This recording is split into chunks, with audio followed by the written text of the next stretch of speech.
দর্শক, আপনাদেরকে গতকালকে আমি একটা আপডেট দিয়েছিলাম যে সিরিয়ার প্রেসিডেন্ট আসাদ আল বাসার পদত্যাগের বা উনি দেশ থেকে পালানোর যে ইতিহাস হিস্টোরি আমি আপনাদের বলার চেষ্টা করছিলাম। দেখেন, মানুষ এই পৃথিবীতে কিছু কিছু মানুষ আছে সুযোগ সন্ধানে থাকে, কিছু কিছু গোষ্ঠী, কিছু কিছু জাতি। ঠিক এইটাই বাস্তব প্রমাণ। তার প্রমাণ হলো গতকালকে দেখেন, আসাদ আল বাসার দেশ ত্যাগ করার পরে ইসরায়েল যে সুযোগটা নিল সেই সম্পর্কে আমি আপনাদের জানার চেষ্টা করছি। সিরিয়ার রাজধানী দামেস্ক সহ বিভিন্ন স্থানে শতাধিক বিমান হামলা চালিয়েছে ইসরায়েল। যুক্তরাজ্য ভিত্তিক সিরিয়ান অবজারভেটরি ফর হিউম্যান রাইটসের বরাত দিয়ে এই তথ্য জানিয়েছে দেশটির স্থানীয় গণমাধ্যম। বার্তা সংস্থা রয়টার্স জানায়, হামলার শিকার হওয়া স্থাপনাগুলোর মধ্যে রাসায়নিক অস্ত্র উৎপাদনের সাথে জড়িত সন্দেহজনক একটি গবেষণা কেন্দ্র রয়েছে।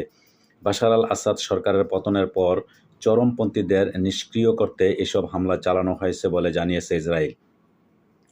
রাসায়নিক অস্ত্রের সন্দেহজনক মজুত নিরাপদ কিনা তা নিশ্চিতে জাতিসংঘের রাসায়নিক পর্যবেক্ষণ সংস্থা সিরিয়ার কর্তৃপক্ষকে সতর্ক করার পরই এই হামলার ঘটনা ঘটল। এদিকে সোমবার একটি ভিডিও প্রকাশ করছে ইসরায়েলি সামরিক বাহিনী, যেখানে ইসরায়েলি সেনাদের সিরিয়ায় প্রবেশ করতে দেখা গেছে। এদিকে আসাদ সরকারের পতনের পর গোলান মালভূমির সিরিয়া নিয়ন্ত্রিত এলাকা দখলে নিয়েছে ইসরায়েল।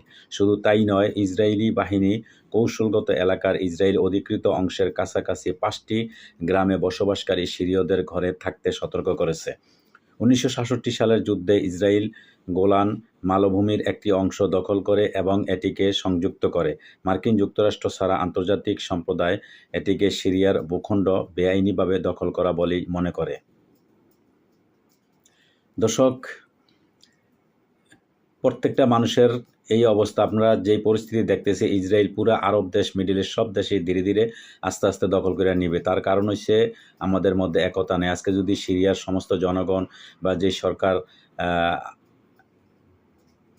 সরকার বর্তমানে পালিয়ে গেছে, ওই সরকার যদি সঠিকভাবে দেশ চালাইতো, সরকার এবং অন্যান্য যে দলগুলো যদি একত্রভাবে থাকতো, তাহলে আজকে এই ঘটনা ঘটতো না। কখনোই ইসরায়েলি সেনারা কখনো সিরিয়ায় ঢোকার এই দুঃসাহস দেখাইতে পারতো না। তো একতাই মানুষের সবচেয়ে বড়। ঐক্যবদ্ধ না থাকলে কখনোই এগুলা সম্ভব না। তো দর্শক, আজকে এই পর্যন্তই। ভালো থাকবেন। আল্লাহ হাফেজ।